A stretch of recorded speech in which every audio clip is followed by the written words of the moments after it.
Welcome to Rethinking Death.life, the podcast where we flip the script on the spoiler alert. Everyone dies. Hosted by the witty widowed death doula duo, Kathy Dempsey and Kim Harms. We know our way around both life and afterlife prep. We tackle the big questions with humor and heart and a healthy dose of reality talk. Whether you're planning your epic exit, pondering what's next, or just want to know if death really has a sense of humor, we've got you covered. Because rethinking death might just be the secret to truly living.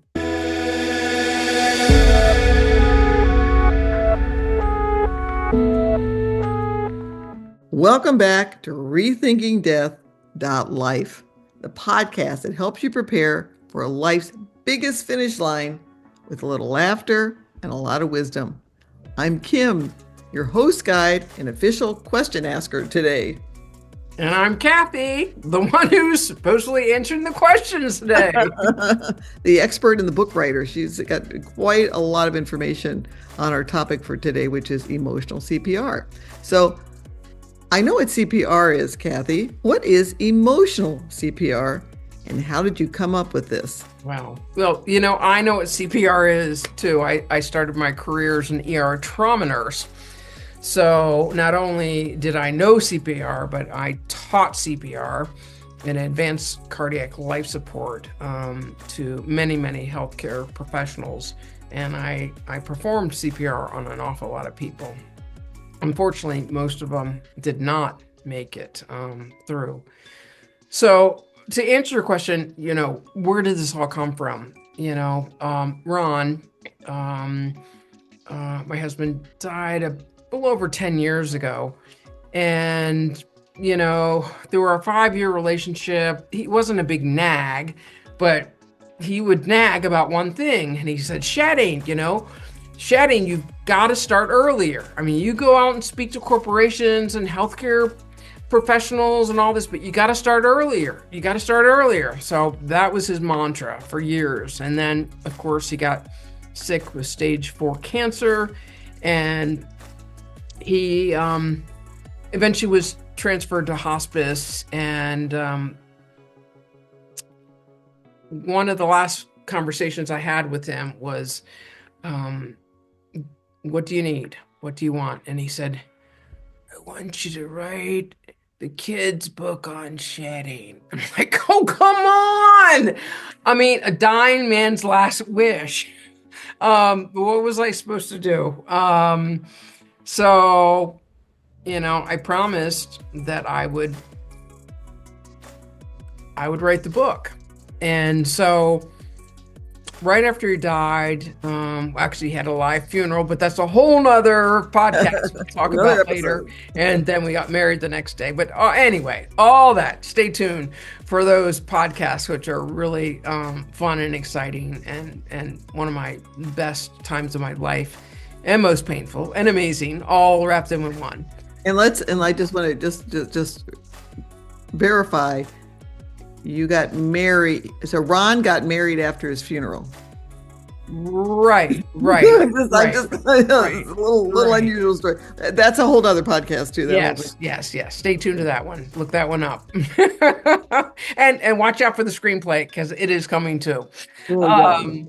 So right after Ron died, my dear friend and colleague, Edie Remus, who is executive director of hospices in Nashville area, which you'll be seeing her interviews too, which she's amazing professional and colleague in that area. She said, well, Kathy, I have a grief camp for kids coming up in a few months. It's called Camp Good Grief. And it's in Nashville. And if you get that book done, then you can come and speak and kick it off and have your book signing. And you can share it with all these kids and their parents. And I was like, okay, talking about timeline there. So anyway, we made it happen. And so this book came out of it. It's a kid's survival guide, dealing with hurt, shed to move ahead. And you got Lenny there, who's the mascot for shedding and helps people shed because lizards shed, and if they don't, they are dead. And he's got a little band-aid you can see on that knee. And it's a really fun book. It's all true and false questions. And it's for kids really of any age.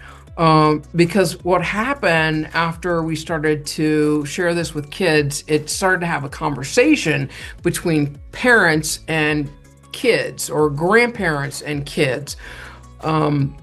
Then actually we started to be called to come into school system. So we went into the Boston school system, we went into the Houston school system, we've been into the Tennessee system, and they are actually using the emotional CPR with their kids, with all their students in the school systems. So when you ask what is emotional CPR, well, when we think of CPR, we think of something that is really a basic thing to keep you alive, right? Especially if your heart's not beating. And so, but this CPR, emotional CPR, is a little bit different. The first is C, and C is to check in with your feelings. And we all have feelings. There's 4 primary ones. There's happy, sad, angry, and scared or afraid. And so whenever anything's going on in life, no matter what, check in with your feelings. I mean, are you happy? Are you sad? Are you scared? Yeah, angry, but identify your feelings and just feel comfortable acknowledging them. That's so hard to do sometimes, is just to really do that check-in. And so the P is plug in and recharge. So after you've identified your feelings, especially those ones that may not be so happy, is to really plug in. We plug in, here we are. We got cell phones here, right? We got cell phones. And if you don't plug in your cell phone, it's going to die. And it's the same thing with our bodies. If we don't plug in and recharge our bodies, we're going to run out of energy. And eventually go out. So it's plug in and recharge. And there's lots of ways to recharge. There's positive ways to recharge, and there's negative ways to recharge. So what do you think? Well, that's fabulous. I've got 6 grandchildren, and I'm going to give that book to every single one of them, because that's what they need. They need to learn about how to manage grief. They need to learn about how to become resilient. And I think your book is just fabulous. It helps them to do that. So are you certified in emotional CPR? Yeah, of course. Yeah. What does that mean? Totally certified. And I certify a lot of other people too. So, program that does that, or what is that? Is there a program that does a certification? Well, you take the SHED program. That's part of it, is gaining your emotional CPR certification, and just learning, especially those positive and negative ways to recharge. Both positive and negative work. The negative work, they just for short-term work. But let's say, what are the positives? Well, you could go for a walk, you could laugh, eat a healthy snack, play in the sun, play a game, smile, tell a joke, text somebody, have a piece of chocolate, tell a joke, take 2 or 3 deep breaths. I mean, swing on a swing, which is what I do every single day out in the park. I swing on my swing with my little pup, Gabriel. Didn't know that, Kathy. Didn't know that about you. It's new fact. Yes, new fact. I do swing on a swing every single day. You're a swinger. I'm a swinger. Okay, I admit it. I'm a swinger. 7. Help that one. 7. It just came out. All right. So the negative ones, again, usually tend to be those overs, like overeating, over drinking, oversleeping, over watching TV, over technology. It's just like the over stuff, over. So again, those things will work. They just work short time to recharge. And then the consequences of those really begin to take effect long term. So that P of the CPR, check in with your feelings, plug in and recharge, is what are you going to do for the positive and negative recharges? And we all have some defaults. I know I do. In both positive and negatives, and we need to be aware of them, which ones are really helping us and which ones may be hurting us. And then the last one is to rely on your 911 support team. And it was interesting when I did research for this book that I had all kinds of focus groups with children all the way from 5 to probably 15 years old, and asking them who was their 911 support team, who did they go to? And I just thought it fascinating that most children, their number one support was a non-human. It was like their dog, their cat, or like a stuffed animal. It was not mom or dad. Wow. Which I just thought it was fascinating. It was overwhelmingly.